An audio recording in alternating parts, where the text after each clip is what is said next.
Hola. It's been a while. Haven't done any of this reverse walking in a little bit. Well, actually that's a lie, I did it yesterday, but up until yesterday, hadn't done it a little bit. Was feeling a little bit in my knees and was just sticking with the stepper because I have this commitment to 2,000 steps a week on that stepper behind me. So was just cranking those out, and now I'm back on here. So I'm going to do a few minutes on here, and the stepper gets to miss out on me today. It's one or the other at this point, instead of both. So I've been getting a few questions, bits and pieces on Instagram about my morning routine and some of the things that I talk about there. Some of those, I have an essentials list, which I might actually talk about on future videos. And I prefer to talk to those that are interested about those versus just generally throwing information out like that, because it's a little controversial to what you hear. I've been in the industry over 25 years and I've heard a lot of bits and pieces come in and out. Some stick 10 years or so and then phase out or get rebranded and renamed and come back around. Some don't stick more than 10 weeks just for the fad, and that's fine. That's how business works. But the irrefutable evidence on some of these things that have stuck around as far as being part of my protocols and part of what I preach to be the best stuff, they've stood the test of time. So I don't need no new scientific study that's been paid for by the person who's trying to sell you the product that fixes the diagnosis. Come on, man. Let's use our brains and apply a little bit of common sense, which tends to be not so common these days, and just do anecdotal stuff. I'm a big proponent, whatever that right word is there, of being able to identify what is good and best for you. What I do here is for me. I'm trying to make these videos to encourage you. I'm not making these videos to teach you. I'm making these videos to encourage you to start. Because starting seems to be the biggest and most popular part about fitness that keeps recurring. Oh, I started, then you stopped. So that means you've got to start again. Oh, I've just started now because I've got X, Y, and Z reason. That's been the most consistent thing in the health and fitness, is people starting. There's more people that start than people that end, believe it or not, which is weird, but the same problems pop up with the same people. They just got different faces. That's the same problems. Hey, I'm just starting, I don't know what to do. Hey, I'm just starting, I want to lose this next weight. Hey, I'm just starting, I'm a little bit lost. Whatever it is.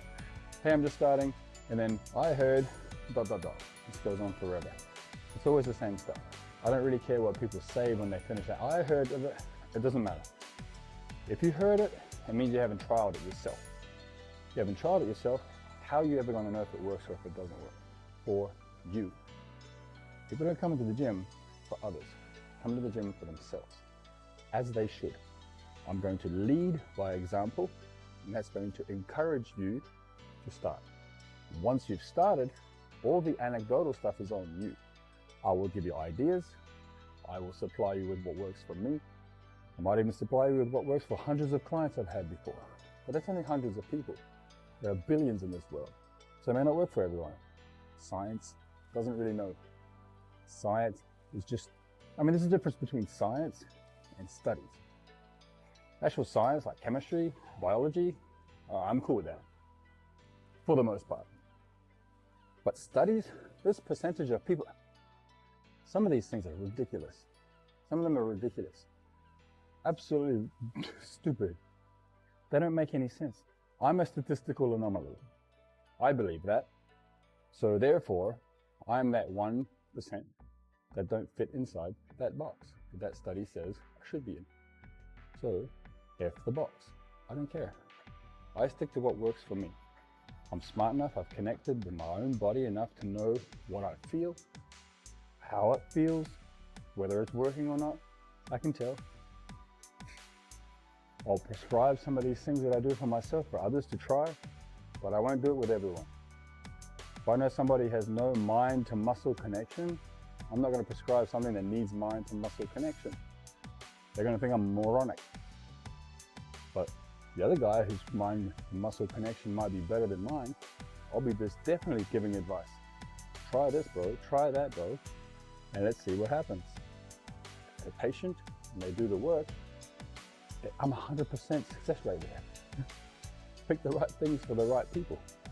That's why what I'm saying is what I do. I'm not telling you what to do. This is what I do. So, in saying that, some of the things that I've been doing and talking about lately are things like making sure that you're hydrated. We all know we need to be hydrated. But the question comes with, how do I hydrate? I drink this much already. I pee a lot, or whatever the people's excuses are to not hydrate. Dude, peeing is part of life, just like breathing. You're gonna pee. So just get used to it. Then you gotta get up and go to the toilet. Oh, wow. God forbid you have to stand up and walk on your legs to go and pee. Wow. I don't get it. You're so freaking lazy that you don't want to go and pee. The reason you pee most of the time is from dehydration. So if you hydrate, it may take you a week or two to get used to it, like almost anything else physically. Then you won't need to pee. You'll only pee for the reasons that you need to pee, which is whatever, 2 or 3 times a day. If you're trying to hydrate properly. And the reason I bring this up is because of sodium. We've been told sodium is bad for us, and some sodium stuff is. There's different types of sodium. You can do your own research here. The right sodium allows your body to stay hydrated. Sodium attaches in a roundabout kind of way without getting all scientific, because I A, can't talk that way, B, I don't really know it 100%, I just know what I need to know, which is what I'm sharing to you guys. Sodium attaches to the cells open, water gets inside the cells get hydrated. Cellular hydration is what we're looking for. If there's not enough salt, and some other minerals too, I'm sure, it's not just salt, the cell doesn't open. That way the water coats the cell, just sits on the outside. And then that is what we pee. We'll pee out. The water that's coated the cells hasn't been absorbed by the cells. But we want absorbed water. We want cells absorbing the water. We want hydrated cells. We are cellular beings. So adding salt, the right salt, and enough of it, won't do all the things people say. It doesn't. Trust me. I'm shredded. I have 5 grams of sodium per day, minimum. 5 grams, bro. Does it really bloat you? Does it really make me feel a certain way? Nope. My morning bathroom routine is steady, it's solid, and it's every day, regular, almost to the minute. Why? Because of this. Water keeps me going. So adding sodium, drinking that, adding tablets, up to you. Figure it out. Ask me the questions if you want to. My Instagram's the same name as this YouTube channel. Happy to help. The other part is sunlight. Getting sunlight first 45 minutes to an hour of the day. The sun doesn't have all the UVA, UVB rays, so you're getting a lot better quality sun. It's setting your pattern as far as your circadian rhythm is concerned. It allows your body to know when is the morning, so it knows when is the evening, so it can set you up for better sleep, which is the third one. Salt first, sunlight second, sleep is third. A good quality sleep, something I've realized. This is anecdotal, this is just me. We have rhythms in our sleep, and they go relatively close enough to about an hour and a half cycles. I wake up probably 85–90% of the time on a 1.5 hour cycle.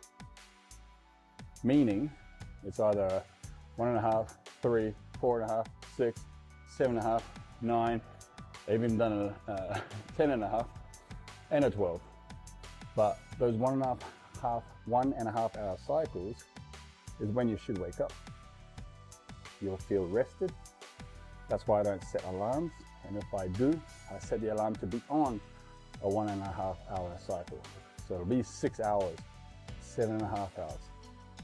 If I know it takes me 20-30 minutes to fall asleep, then I set my alarm for 8 hours from when I'm going to sleep or going to bed. That way I'm getting about, and I've got one of these little measurement tools, these little Aura rings, and that helps me out. That helps me be able to see whether I'm sleepy. And some of the days, something happens, rubbish truck comes in first thing in the morning, wakes me up, and I'll see the exact amount of hours I was asleep, and it's not on a 1.5 hour cycle, and I feel groggy. I feel rough. I want to try and go back to sleep. I want to try and have a nap in the early morning, late morning, that kind of stuff. Why? Because I'm waking up on one of those crazy little cycles. Do the maths backwards. I got to wake up at 6. I need whatever, 6 or 7.5 hours sleep. As long as it's on an hour, 1.5 hour cycle, do that. Anyway, the other part is steak. Getting good quality meat. I just heard the other day the UN's trying to create some new rules about some bullshit climate change reasoning for having less consumption of meat or some crap. Don't fall for this rubbish. Eat your steak. Steak and eggs for breakfast. Bang. Get that in there. Eggs are a superfood. I don't give a shit what people tell you. Eggs are a superfood. The fact that they tell you that they aren't is the whole reason why you should. They're just trying to make you fat, sick, and nearly dead. So they can subscribe, so you can subscribe to all their medicines and chemicals, which give you 17 other side effects, which then create another 4 or 5 other bits and pieces you got to buy from them. It's just a consumer thing. It's your health. Don't worry about anybody else. If it came out of a plastic bag, more than likely you shouldn't be eating it. Pretty simple. So steak and eggs, breakfast. Sex is another thing. Hormonal balance. I mean, if you can get some, go for it. It definitely makes you healthier. Definitely makes you happier. Don't worry too much about the emotional bits and pieces that people complain about sex. For health reasons. I'm not saying to go out there and slang it. I'm just saying it's healthy for you, so don't run away from it. And I don't mean you having sex with Mrs. Palmer and her 5 daughters. I'm talking about a real person. Okay, it may be a little controversial, but I'm saying it's part of the stack. The 6 or 7 S stack, by the sounds of it, everything starting with an S. And then the other one is supplementation. Supplementation is supposed to do what it says, supplement. It's not something you take instead of. It's something you should be supplementing. And the best way to find if you are supplementing the right stuff is through specific tests. You can do genetic tests. There's a link in my bio. I'm not selling it. I'm saying it's just easy for you to go and find. Actually, I don't know if it's there or not, but I'll put it in there. But genetic tests, there's simple tests you can do. Cheek swab, $50, or full frame, $500, whatever it is. You only have to do those once. And once you know whether you are genetically able to or not absorb, break down, and utilize specific nutrients and vitamins that come from foods, or should come from foods, then you'll at least be able to know, look, I can't break this down, I don't supplement this, I don't absorb that. And then you can supplement for your deficiencies. That's the point of supplementation. The only supplements I take that are not part of that kind of genetic issue, predisposed issue, personal predisposed issues, are things like creatine and protein powders. Everything else I take is based on that result from the genetic testing. I did one way back in the day. It's a little bit more advanced now, so I'm thinking about doing it again just to make sure. I think they test now for stuff I wasn't being tested for before as well, so it'd be a good idea for me to get that done as well, so I will be doing that. I'll let you guys know. But supplementation, super important. As I said, we'll go backwards again. Supplementation, sex, steaks, sunlight, sleep. Yeah. Oh, the other one is silence. Silence to me is probably the most underused tool for health, because it mentally aligns, categorizes, and sorts out all the chaos that goes on in your brain. We call it mental health these days, which is cool. I'm a big avid supporter of mental health. I'm not a big supporter of some of the bits and pieces they do inside this category, but as a general whole, I am an avid fan of mental health, keeping everybody healthy mentally, because I do believe that it works. But silence, making sure you're able to stick to yourself well, making sure you're able to understand yourself well, and silence will teach you that. I spent a lot of years in Asia, many years in Asia, essentially alone. There was a few people around me, and I enjoyed those times, and those people, I love them to death still to this day. Cool mofos. But as soon as that little fun part was over, it was straight back to the complete opposite. Absolute silence. And that silence was hard at the time, but it taught me so much about myself. And it also taught me to be okay alone, which I didn't think was an issue, but clearly was growing up. So silence, you can call it meditation, learning the practices of silent meditation, being alone with your thoughts, being okay by yourself. That kind of stuff really helps. It teaches you so much about yourself. And there's a lot of times where I've had to mention this, but what Asia taught me, I was there for 8 years, just over 8 years, is that I think the undoing of an old habit that created who I was more important than anything. The undoing process. Asia doesn't operate the same way, not where I was. They don't operate the same way as the Western countries.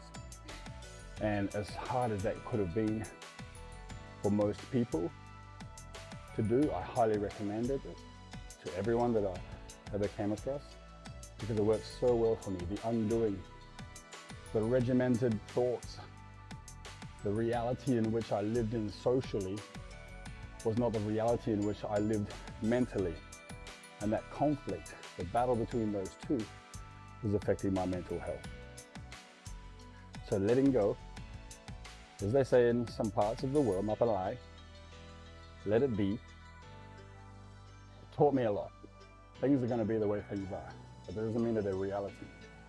Things are happening over there doesn't mean it's part of my world, because they're happening over there. Do I need to be involved? No. Do I need to go over there and obstruct my will of what I think should be? Not my business.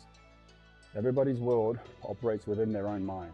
What I see and how I see the world, what you see and how you see the world are two different things. Therefore, our worlds are two completely different things. My belief system, my experiences, my religious beliefs or no religious beliefs, whatever it may be, allows us to see the world differently. And we see people differently, situations differently. But anyway, that's mental health part. That's the S for silence. I believe there's a decent little stack of S's. Might be one or two missing there. I'll write them down in the link below here. And look, you want to look it up? Go for it. Do your own research, as they tell you to do, which is weird because they said do your own research and then they said but trust the science.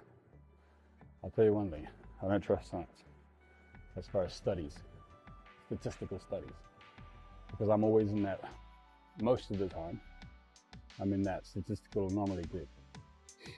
I'm a little different. I operate differently. I'm technically the white sheep, opposite of the black sheep in my family and how I grew up, but alienized, and so caught me on this habit of just doing the opposites. But it's had me run in life opposite to everyone else. I'm not 2.4 kids, picket fence, and 3 mortgages or whatever.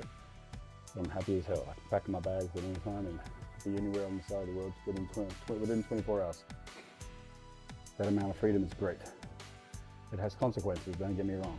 I miss my family and I love a lot of friends around the world that I wish I could hang out with and hug. A majority of the time when I spend in silence is spent missing those people. And they're all over the world. They're in Canada, they're in Australia, New Zealand, Germany, Sweden, Finland.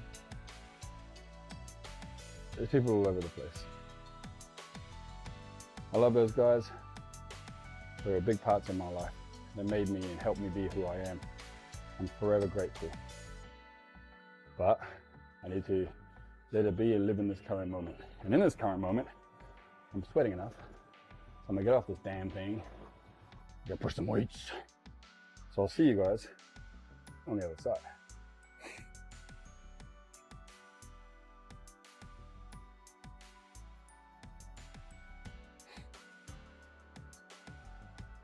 All right, so we'll do military press, just to warm up with. Nothing too crazy, nothing too heavy, just good decent weight. With this one, most of the time, I'm trying to make sure that technically everything's set up properly as far as the shoulder girdle is concerned. Purely based on the fact that I've got a few injuries with my shoulders. If you've watched any of my previous videos, you would have probably heard a few bits and pieces about that. The one thing I do always make sure that I do is set this height. So a lot of people don't really do this. They sort of just let the seat be wherever the seat's at. And the seat is adjustable for a reason. I think it's almost one of the most important parts. Apart from the technique of the push or the press, which is limited because we're using a machine, which is why I'm using the machines when it comes to shoulders, more than I do dumbbells. If I do dumbbells or barbells, it's lightweight, as you may have seen. But if I'm gonna go a little bit heavier, I wanna challenge myself and push a decent amount, I always use a machine. Almost always use a machine. So I'm going to tell you guys the trick. The trick for this is that in order for me to get my full range of movement within my shoulder, I need my arms to go down almost lower than my shoulder itself. The shoulder girdle, the shoulder joint itself, the bone here. I want the bar, this handle, to be lower than that, personally. In order for me to do that, if I see it now here, it's going to be a little lower, but my wrist actually isn't there. So I'm going to lift or lower the seat accordingly. Now I've already done that. So that's why this is set up perfectly. But when I first started, I was sitting up here. The seat was really high, so I lowered the seat down. So this, when I come all the way down, is just, in fact, actually, I might even pop it up one more. All right, that's a little bit more than one more, but a little bit better. There you go. So that when I get all the way down here, I'm the full range locked out at the bottom of the movement from my arms, but I'm not on the machine, it's not stacking. So, the movement is pretty simple. It's just making sure that I'm working the range as high as I can without locking my arms. So it may not be literally the hardest. I can go a little bit further, but I'm not doing that because I'm keeping the load of the weight on the muscle. The muscle's always working. And that's why I say this same thing. If it was resting, then my muscles will get a rest. I don't want the rest at the bottom, and I don't want the rest at the top by locking out my arms. So I might keep maybe, let's say 5 to 10% at the top, and 5 to 10% at the bottom. I still got a little bit I can do, but I don't do it. That way it keeps the load working. The muscles are always working. And I'm just flexing them at the same time. So you're not seeing this, but it's a habit of mine. In my head, I'm flexing the muscle I'm working as if I'm a bodybuilder on stage and I'm trying to flex that muscle as hard as I can. I'm doing that whilst I'm lifting and pushing and pulling or whatever the movement is happening. Might sound silly, but that's that mind to muscle connection. Oh, that's that mind to muscle connection I was talking about earlier that needs to happen. I'm not training to get big. Getting big, if I get big, is a byproduct and a side effect and a result of my body needing more muscle because I'm pushing myself. I enjoy the challenge of pushing myself more. I enjoy the challenge of beating Mike in my head, and Mike beat me on that last set. It was starting to burn. I probably had another 4 or 5 reps left in me. Saying that, this is a kind of a first set warm-up set. I'm going to put maybe a little bit more weight on there and do 2 or 3 working sets of that weight. Mike probably isn't aware of that, but he's not so smart. He's just a negative little character that exists in my head. It tells me every time I need to put the weight down. You've done enough. That's cool. Whatever. Finish up. But I'm trying to push. I'm trying to get a little stronger. Not for size, just for strength. And if size comes from that, cool. But I'm not training for size. You guys need to understand this. Cannot overemphasize this anymore. I'm not training to get any bigger. Bigger. Emphasizing that I'm big. I wouldn't consider myself to be too big. I think I'm in decent shape. For my age, I'm 45 in a month. So, phenomenal shape for 45. And it's not because I'm in phenomenal shape. It's because if you compare me to the average 45-year-old, I look phenomenal. Jeez. Sounds weird to say. But probably true at the same time. So there's a little bit of truth in there. So boys, 45-year-olds that aren't in phenomenal shape, fucking do it, boys. We got to get ourselves back. You kind of lost yourself, not even at the halfway point of your life, guys. We need to get on there. Get freaking on there. You don't need that much, boys. I ain't doing that much. Seriously, I'm not doing that much. I've done a minimal amount for a long time to have a base and have a good foundation. And that may be something you need to work on. So if you dedicate a couple of years, just like you would to a business, and say, look, I'm gonna go and get this done. It takes 2 or 3 years for a business to be profitable. Could be the same thing with your body. It's a side hustle, it's on the side. You'll feel better, you'll sleep better, you'll be able to do more with your kids, you'll do more with your nieces and nephews, do more with your grandkids, whatever it may be. You'll do more with your wife, your girlfriend, wife and girlfriend, whatever. You'll be able to do all that stuff that you think you can't do, or that you might. And hey, I go through injuries just like everybody else. I don't whine and complain and bitch and moan about them. I just work around them.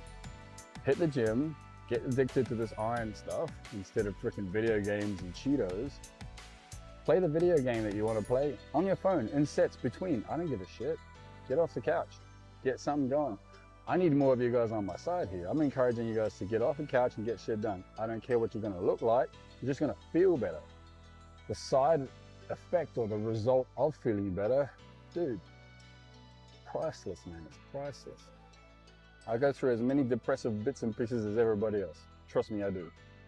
But I still hit the gym, or I still work out consistently, at least, somewhere in there, at some point. Whether it be on the grass, jumping out and doing burpees, whether it be jumping on a kayak at a 5-star hotel during COVID stuck in Thailand, I'm still getting out there and doing a bit of bits and pieces. That's the whole point of it. Never kayaked before, but I was able to kayak, I don't know how many miles that was, just based on the fact that I was active and doing push-ups and burpees. And dude, go get lost on a kayak in Thailand. It's pretty fucking cool. I'm not gonna tell you the stories that belong to that part, but trust me, they're worth it. Okay, so working, sit. I'll stay a little bit quieter. Flexing each time.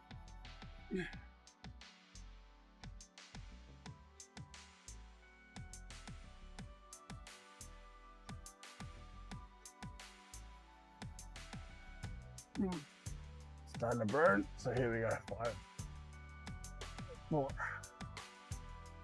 3, 2, 1 more.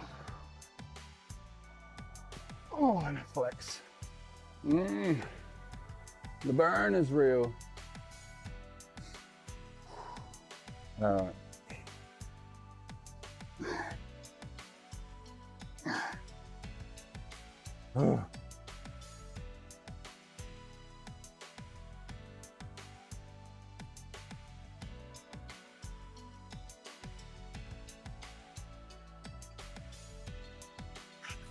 Hydrate.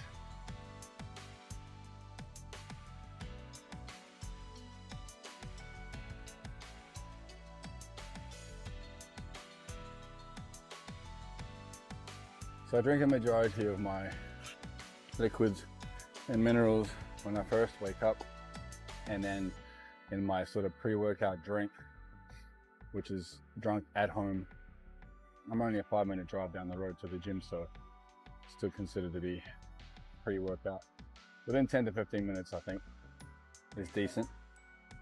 I drink all my minerals and stuff from there. So this is just water with a little bit of electrolyte powder just to give it a little bit of flavor. But it's still a decent, I believe it's called Relight, I think. L-Y-T-E, Relight. So yeah, worth it. But majority of my, as I said, electrolytes, water, hydration, everything, minerals are all done prior. That way they're there, they're circulating, they're ready to be absorbed at the minute the muscles need anything, and good to go, bing, bang, bong. I haven't eaten, so there's no protein available, unfortunately. But in a way, there should be enough still floating around, maybe from yesterday's intake or something. I don't know the science behind that stuff, but shit, I ain't lacking, so I'm good. I will be having protein after this though, immediately, well, within 30 minutes. So that's gonna take that in there and do what it's supposed to do. Do what it do. Oh, okay.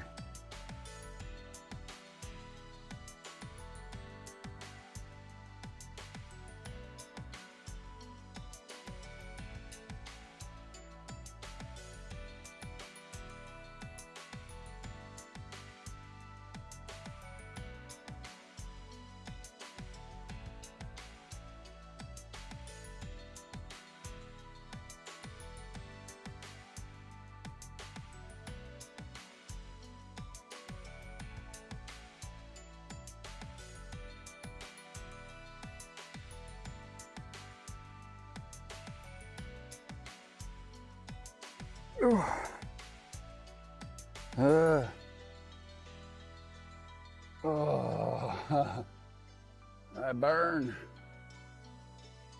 The burn is real.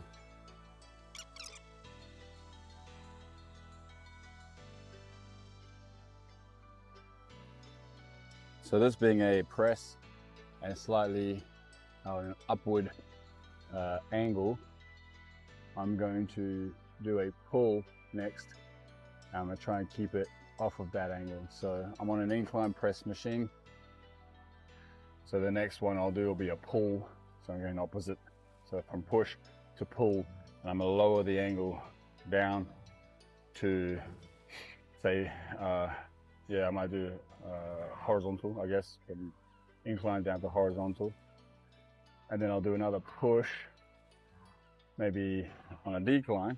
So I'll do a decline bench press.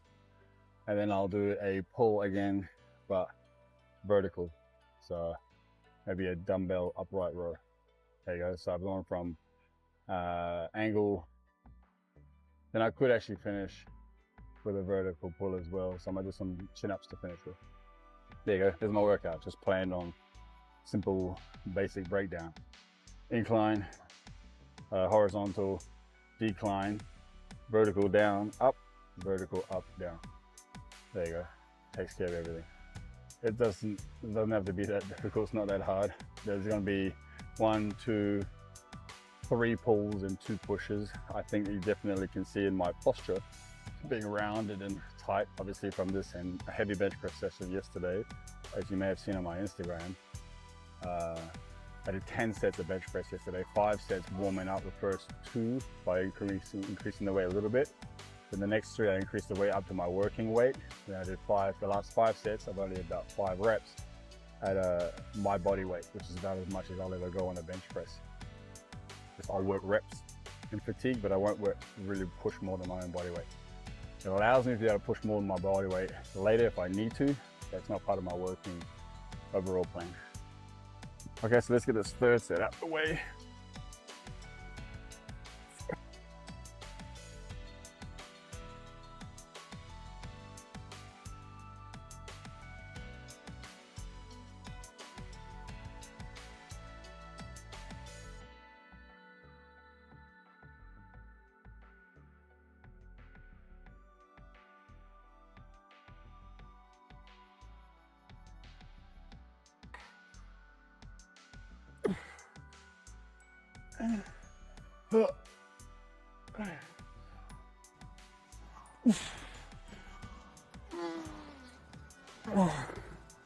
Scheiße. I think that was the most reps out of all of the sets. That was my last set. That goes to prove that as you wake up the muscle fibers, they'll recruit more. So, you know, that goes also to go that same theory I just talked about behind my 10 sets of bench press. I did the last 5 sets of 5 reps as heavy as I go, not as heavy as I can, but as heavy as I can go based on my body weight in the first 5 sets to warm it out. Yesterday. So I guess to show the same thing here. You'll recruit the muscle as you work out more. So the longer into the workouts, more muscle fiber, more muscle is being recruited to do the work. Your body starts to recognize, okay, I need to lift this weight. So I need to activate, turn on, and recruit more muscle in order to get it done. Because my mentality won't allow me to not do that weight or not do that target number that I'm trying to hit. And although I didn't get there the first couple of sets, I don't know what the exact reps were, but they were not what I was planning. My plan was 20. So I think that last set was 20, if not pretty damn close. So I'm happy with that. I am talking to myself in my head. I am trying to battle not talking to you guys at the same time because I want to stay silent and concentrate. And Mike's in there, so I lose count sometimes. But anyway, I'll see you guys on the row, which is where I'm gonna go right now. We're here, but we ain't got no weights.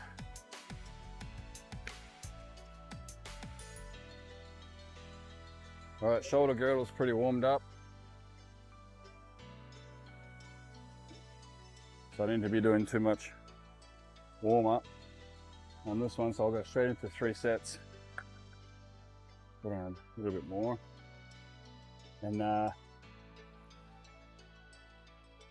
yeah, go straight into 3 working sets. From there, you ain't gonna see my face, which is probably a good thing. So let's get straight to it. Just have to listen to what I'm saying. All right. As I said, I was gonna be more vertical with the movement. I just tested here. I'm leaning slightly forward with my body on the machine. So the slight incline from decline up on the pulling range of movement for this machine will make it look like I'm kind of pulling up.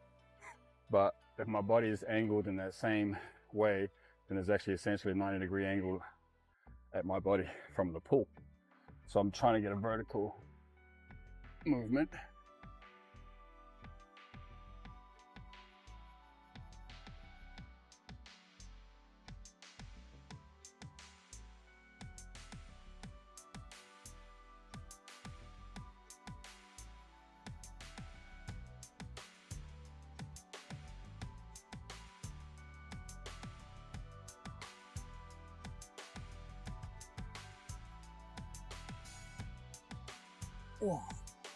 All right, that's a good pull. I'm feeling that exactly where I should be, which is in that part between the shoulder blades here. Well, a little bit higher than that. Don't have the best flexibility, but essentially that's where I'm gonna go. With the feeling, that's the squeeze. As I was mentioning earlier, that's where I'm gonna try and squeeze. I've woken it up. So now we're gonna work. Work, work. I don't know why I sound like that with that accent. My bad.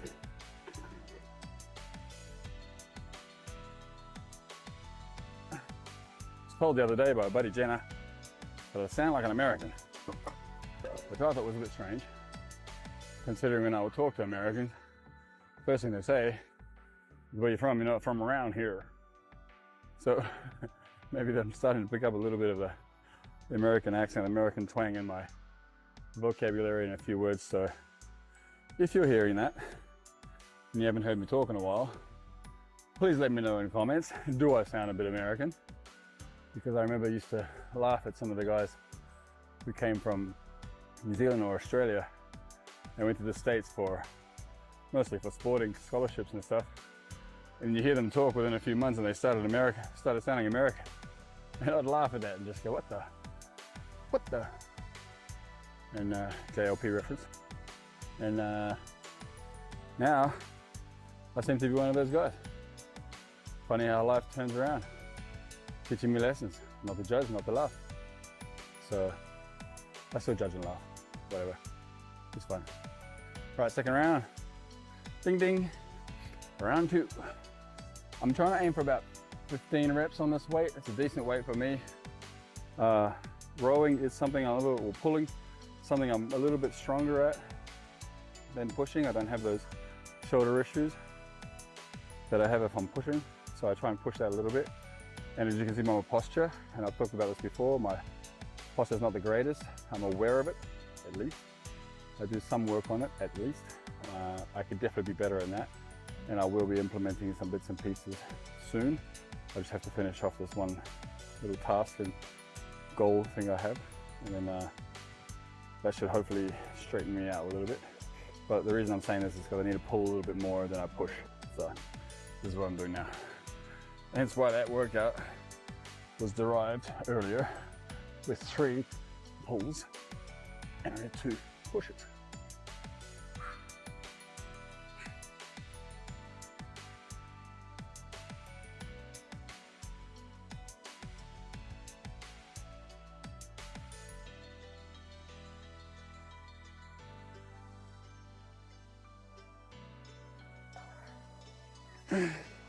Oh, I said 15, so 17.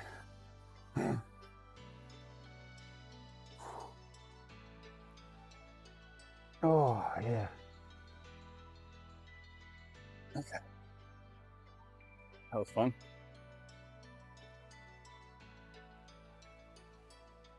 That's a decent weight. That's doing what it's supposed to do. A lot of people talk about rep ranges. I'll sometimes give you reps, but I'll more than likely give you sets. Because I'm not a big fan of reps being the all in all.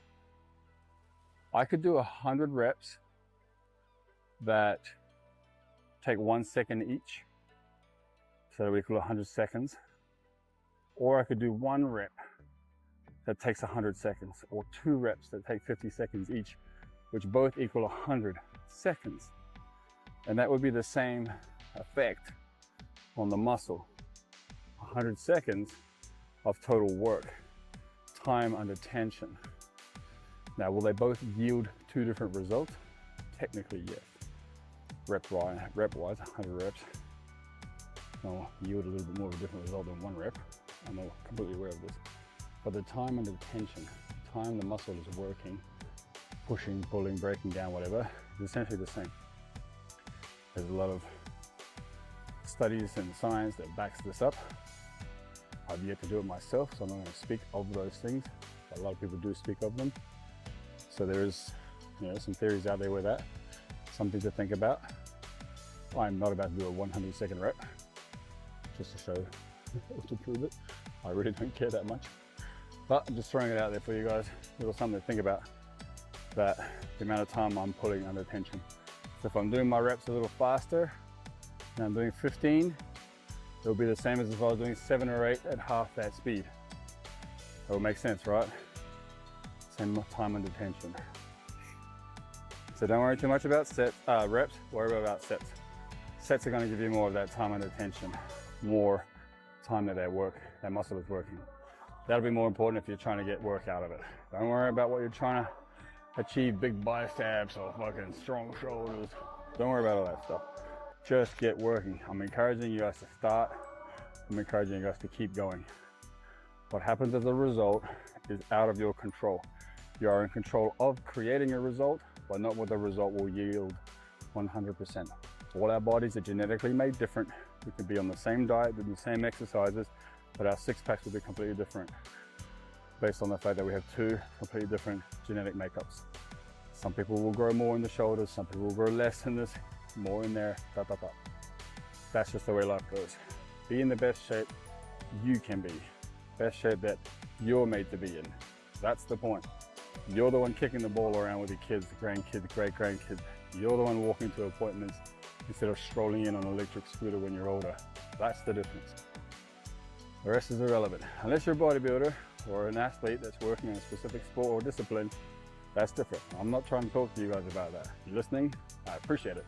I've done that, I've been there. But that's not who I'm trying to target here. That's not who I'm trying to do this for. I'm trying to get more 40 to 50-year-old men to look like this. Therefore, they'll feel like this. And you'll get all the bits and pieces you want based on your physical prowess. You get respect. You get a bit of attention. Nothing wrong with that. And you get nice, good-looking eyes and smiles and stuff from people, which is an amazing feeling when you're walking outside. Smile back. Good energy in, good energy out. Flow with that. Share, give, help. That's the purpose of all this. And I've seen people not in the best of shape walking around. They look upset, they look depressed, they look sad. And it's an unfortunate side effect of that feeling that they look at me the way that they look at me, which is not cool. I don't like it. It doesn't bother me too much. It bothers me on their behalf. It doesn't bother me personally too much. I know they've got it in them. I wish that they would just get started. Just get started, bro. Just start. And then don't stop. Start once. That means you can't quit, because then you'll have to start again. That's not part of it. Start once. Get it done. Speaking of.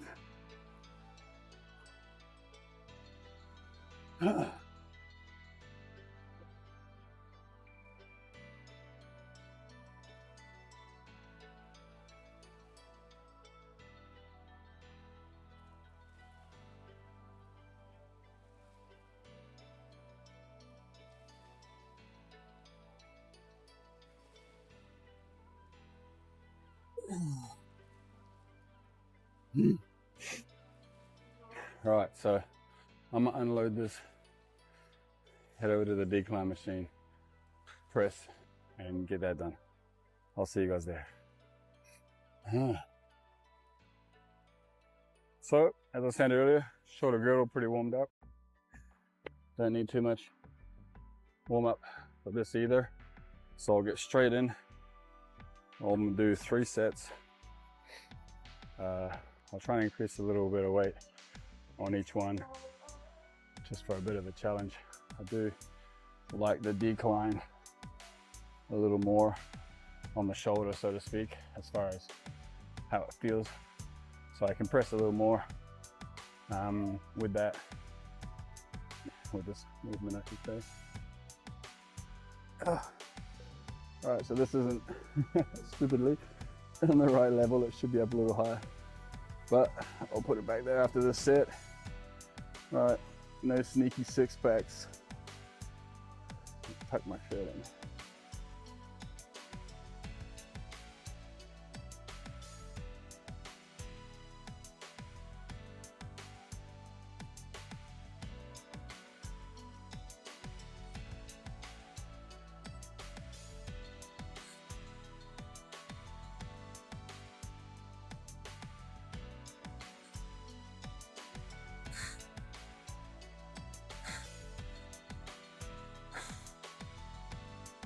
Right, so in that one, I'm leaving the bar at the bottom of the movement, literally just underneath the chest. Keeping that working on that decline movement. More important than anything for me is that decline is working the decline, and I'm not just changing the angle of my body and turning what is essentially a decline bench into a flat or incline. I don't know how you could actually have it turn into an incline, but I've seen some crazy stuff online. I'm sure it's possible.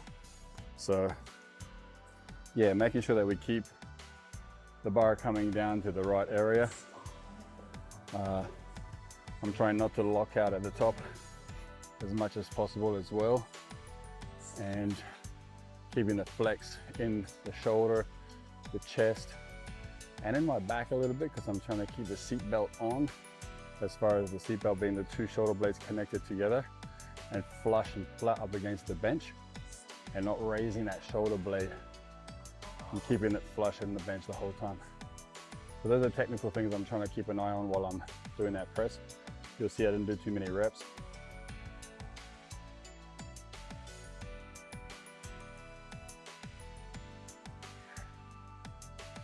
I'm not doing that many reps on this because it is a second exercise, and that first round kind of fatigued my shoulder a little bit more than I thought, probably because of the heavy bench pressing last night. So I'll keep it not too heavy for this. I'll do that. Okay, second set. I'm trying to aim for about 10. Again, good technique all the way through. Working the right muscle, flexing them, but making sure that the technique that allows that flex to be in the right area is executed first. Seatbelt the shoulder blades, keep them flush. Straightening the arms without locking the elbows. Tensing the muscle I'm working with my mind, connecting A, the muscle, but B, that mind to muscle connection, which is important. Down to the bottom of the chest. Push up.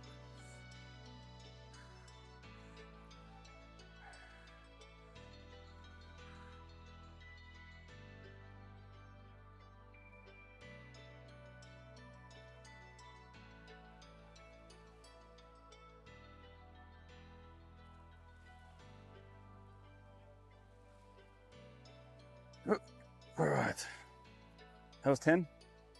Probably had 1 or 2 left, but that would have been blowing out completely. So decent little exercise there. All right.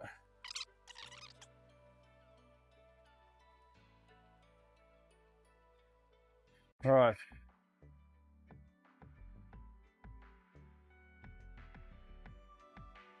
Okay, so this is my body weight. So that's as much as I'll do. Rep wise, I don't know, 6 to 8 maybe. I should be okay with 6 to 8 reps. I'm not trying to, like I said before, push myself beyond my limits. I'm not trying to get any personal bests. I'm just training for the love of it, for the need of it, and for the respect of it, the respect of myself. So we'll crank that out. I'm getting blown.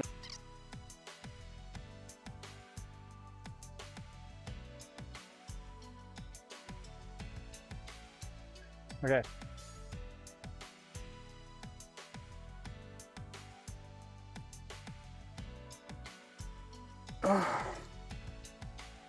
Okay, 6 to 8.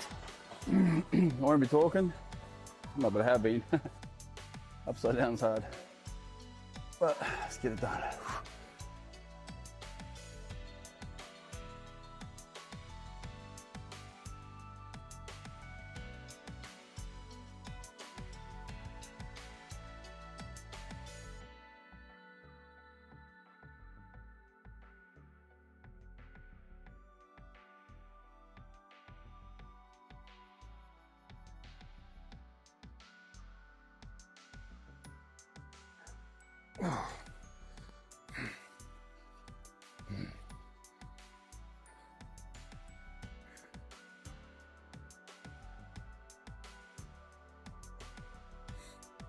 That was a little harder than anticipated. Fatigue's clearly kicked in, but I'm also at the end of the workout, so that's kind of expected, as it should be. Should be tough at the end, right? So we're near the end. As I used to tell a friend of mine, Bianca, back in Australia, it's always okay in the end. So if it's not okay, it's not the end. I'm not going to quote who that came from, because I'm aware that misquoting people these days is a fireable offense. but it is not my quote. Just been using it for 15, 20 years. If it makes sense, resonates, and helps.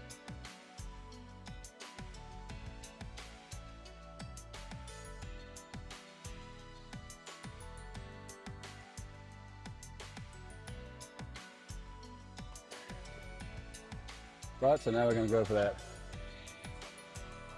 vertical pull. So I'll do dumbbell upright row. The only way I think you should do an upright row with dumbbells is this way. I did a barbell upright row as a warm-up for shoulders a couple days ago.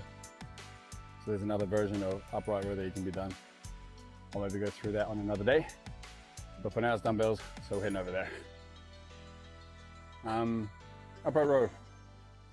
So essentially on this one, all I do is stand next to the bench and row up this way. I'm trying to walk you through it because I can't do it with something a bit sort of heavyish. But the elbow, I don't want to pull backwards. I want it to pull either straight in line with myself or even potentially a little bit sort of in front of me. Not a lot, but just technically I'd rather it to be an inch in front than behind. My parallel line of my body, if you were to dissect my body in half this way, I want to be this way, not this way. The reason for that is when you're pulling backwards, you're going to put a lot of strain on the shoulder and you're going to tend to rotate to try to get that dumbbell to come up. And from here, it's no longer a row if you're starting to rotate. So if we keep the elbow forward, you'll only be able to row. You won't be able to rotate. And however high you end up there, that's just your range. That's your flexible range. Stick with that. You're working your muscle as much as your muscle can be worked. It might not be the best for an example, or it won't be the picture they show in the dictionary, but technically speaking, who cares? You're working yourself out. As I said, be selfless when you're working yourself out. Help others by encouraging them to work out, but don't teach them shit you don't know. Just like I have been in the industry 25 years, and I'm not here to teach you anything that I don't know. I'm telling you what I've come up with.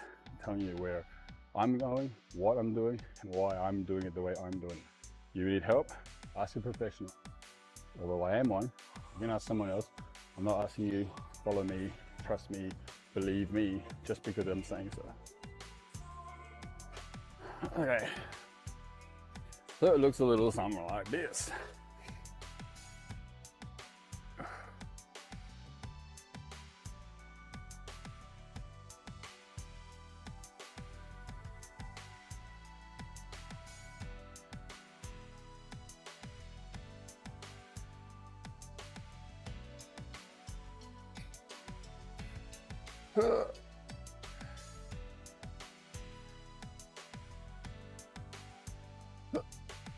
Oh, that's heavy.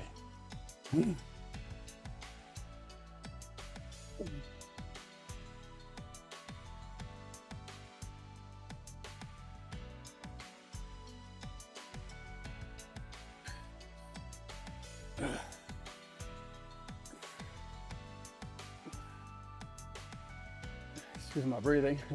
This one's rough.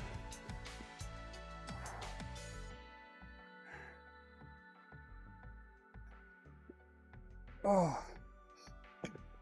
All right, I could and should go heavier to bring the reps down, but what I'm finding is that it's going to gas me out quite a bit. So the extra 3 or 4 reps I'm trying to go down by aiming for 11 or 12 in this set, next set, I'll probably get from fatigue creeping in. My energy's running a little low because I don't typically do heavy weights on an empty stomach.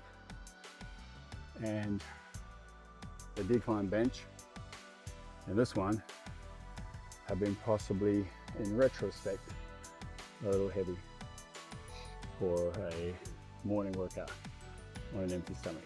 So I'm just going to continue with this weight and aim for about 12, and maybe stick to the same way and aim for about 10 on my 3rd set.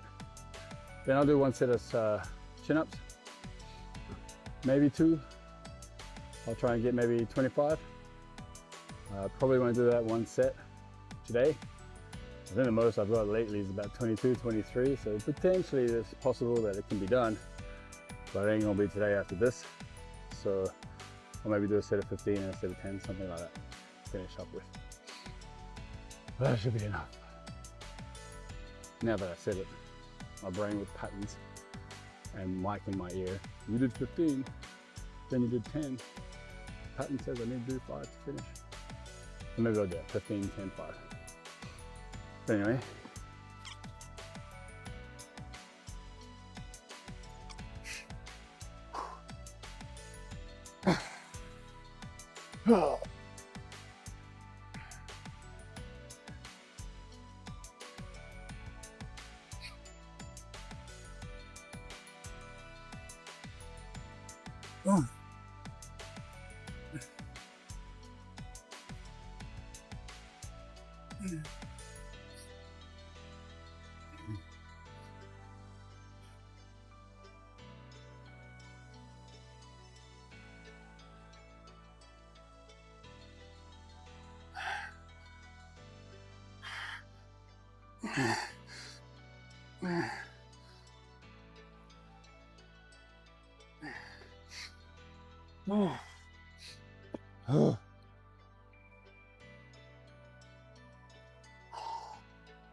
That's hard. So around about 7, 8 reps in. On the right side, so the first side, I felt my elbow kind of popping behind me a little bit. That tells me 2 things. One, I'm not focusing on keeping my technique as close to perfect as I can. So that's a lack of discipline. And 2, fatigue in those muscle or that muscle group is starting to try to override my discipline into the technique and the technical aspect of things, which means fatigue is really kicking in. Body's trying to recruit different muscles to change what's happening in the movement in order to conserve and preserve energy from the muscles that I'm working, which means they're starting to run out of energy, or the body's wanting to give that much energy and it's saying, nah bro, we got no more. So this is where the thinking kicks in. This is where the mentality, the discipline, the hard work has to work even more just for that 1 set. I got 1 set left. I'm aiming for 10. I'm happy with 8 to 10. With this weight, I'm going to focus on the technique on every single rep. It's not like breathing where once you have it, you can just do it forever without thinking. You need to concentrate on these things on every single rep. Every single breath needs to be concentrated on when it comes to fatigue, muscles, mind. Mind's trying to get my muscle to change, but I don't want it to. I want to stick with that same part of the movement that I'm trying to fatigue so that it has to rebuild itself bigger, better, stronger, whatever it is that you're training for. So that's essentially where I'm coming and where I'm coming from with that. So I want to let you guys know it was roughly the same on the left hand side, about 4 or 5 reps in though, because the left side a little weaker. So I had to concentrate on keeping that elbow forward. You're not seeing it the way that I'm training. In fact, I might just do it this way so you guys can see for the last set. So I'll be a little closer, but you'll see this, okay? There's gonna be as much of this forward as possible, but possibly not the best. So let's see what we can do.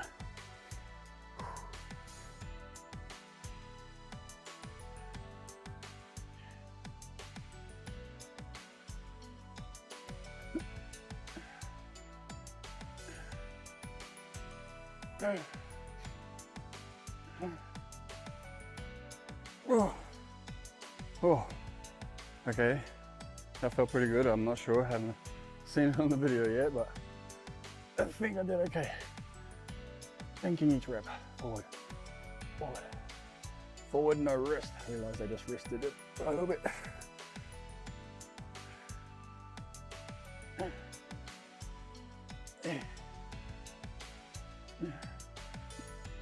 Oh, awkward eye contact with someone in the gym just there.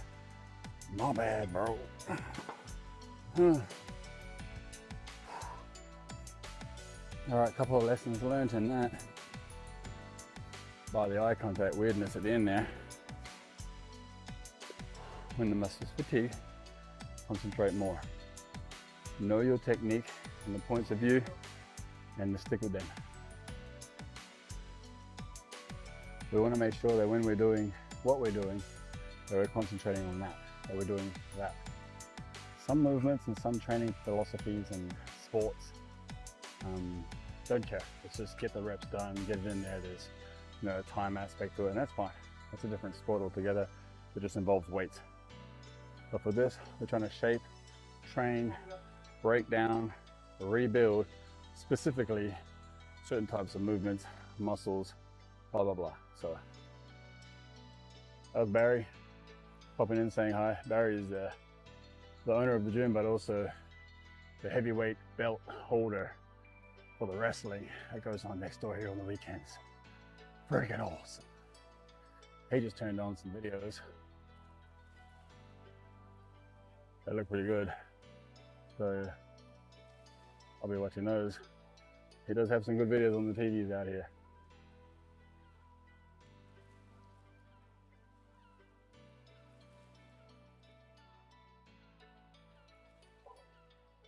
Right, so I'll see you guys at chin-ups. I'm gonna take a little break, going from a pull to a pull. I'm just gonna rest a little bit of the bicep area. The biceps are obviously being used in pulling movements. Then I'll try and pump out those chin-ups I talked about. Let's see if I can get that 15, 10, 5, because I'm pretty stuffed. I'll see you there. Rested. I'm gonna try and crank out 15, as I kind of said to myself that I would, and then a 10 and a 5. I'll probably need to rest a fair amount between the 15 and the 10, or just keep watching these inspirational videos. Raw! Love that shit, Barry. I'm gonna go with a little bit of a wide-ish kind of grip, probably about here. So just thumb width out from the straight bar down to the angled bar, and just try and crank out pretty decent technique. Even if I don't get the best result as far as numbers, I'm not gonna really push past poor technique. Okay, so let's see how that works out.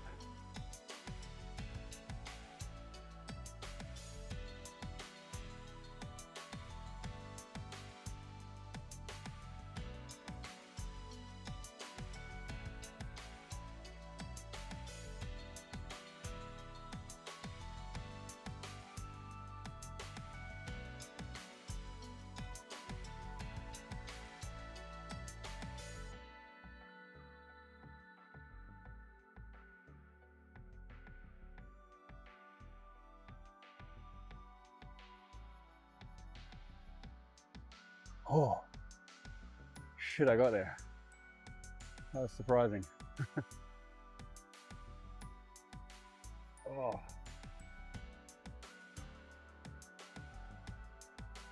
Right, so feeling that where I should be, which is a good.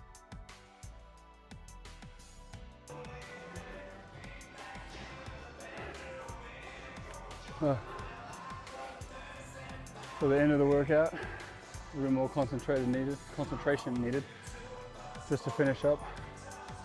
I'll tell you one thing, having the camera on here, it really helps. On here being on here really helps, because I find myself being quite competitive with others being quite general, not anyone in particular or specific, bar maybe mic in my head, which is essentially just me, my own ego speaking to myself. I find myself competitive with myself. I gave up a little bit of that competitive nature back when I stopped playing sport and ended up just training for no other real reason except for just training. And now that I've got like something to do as far as these videos is concerned, I'm finding myself being a little bit more competitive with myself and sticking to what I say I'm going to do. So that set of 15 will be completely, totally enough for me if this camera wasn't on, and Mike would have won that and said, let's get out of here, we got shit to do. But because I told you guys I'm doing 15, 10, and 5, now I'm finding myself having to hold a little bit of accountability to myself, but through the use of having the camera on. So, hell, I don't know if that means, I might have to record everything I say so that I make sure that I stick to it. Hold myself accountable to putting it online so that I have to say, so I have to do what I said I would do. So I'm encouraging you guys to do that. It's been a good point that I've just realized. Whether you upload them or not. I have done a couple of times where I wanted to get used to speaking to the camera. Not that I'm very good at it, as you can see, still mumbling, fumbling around and looking all over the place. But I did practice and set myself aside 5 minutes every morning after jotting down 50 different topics.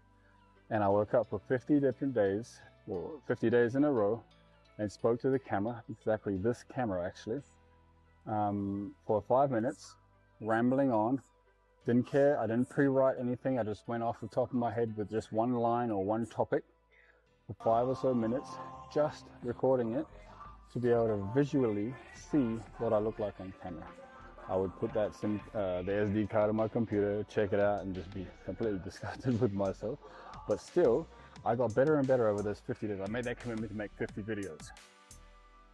They are all still on my computer, and they were all uploaded to YouTube, but put on private, so no one could see them, but they were uploaded there. I wanted them uploaded there on purpose for that reason, so that I had to hold myself accountable, knowing and thinking that I would upload them one day.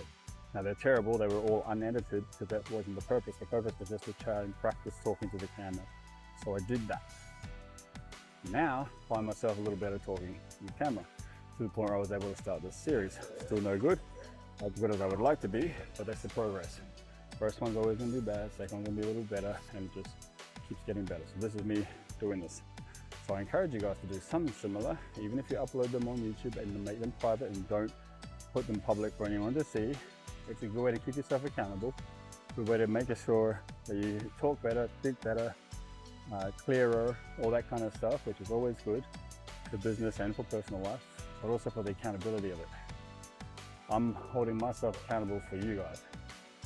Now, whether that be 10 people watching my video or 10,000, I don't know and I don't care. Okay, I care, but I mean, it doesn't matter. I'll still do it.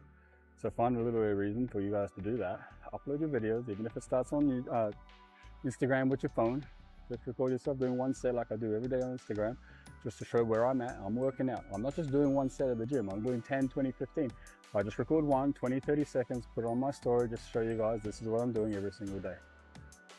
I don't do it every single day. Sometimes I miss out. Sometimes I'm just doing burpees in the backyard or push-ups in my room. I'm not gonna record those are boring, but I'm showing you guys that I'm staying active on an almost everyday basis. So find yourself a little bit of accountability. That's the plan, that's the trick. Get yourself sorted out now. I realize I'm talking way too long. So let's pump out another 10.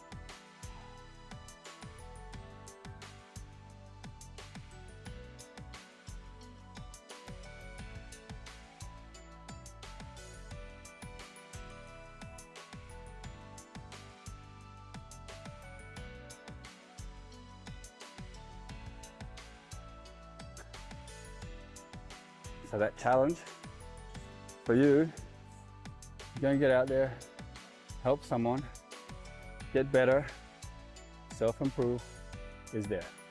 Choose to accept it or not. I procrastinated this stuff for years, a decade almost. Nothing hits home quite like regret. Should have done this a long time ago. Best time to start would have been 10 years ago. Second best time to start today.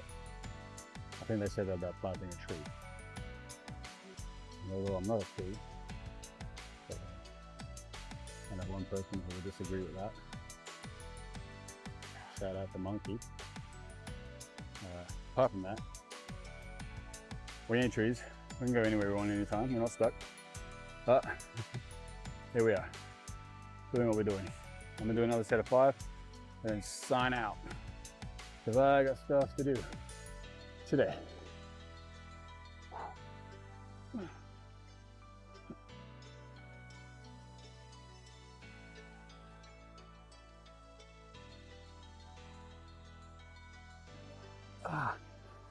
Oh, that's for you, CJ. Some reason there you popped into my head, bro. Hope you're doing well. I know that guy's cranking out the workouts. He's got the rig to show it. He's got the discipline every day. He's got the drive. He's a good dude. Known that guy since he was 10, and he's extremely proud of him. Hard-working husband, I believe, if not at least a very extremely long, loyal boyfriend and father. Comes from a good family and doing well out there. So CJ, keep up the good work. And I'm gonna sign out. Say thanks to my buddy Ben. He's always got my back and helps me get here. But a big shout out to him too. Can't say too much about that guy because he gets me here, but a couple of really good friends. You don't need many, just need a few. As long as they're good, they do the work of many. Peace out. See you guys tomorrow or the next day.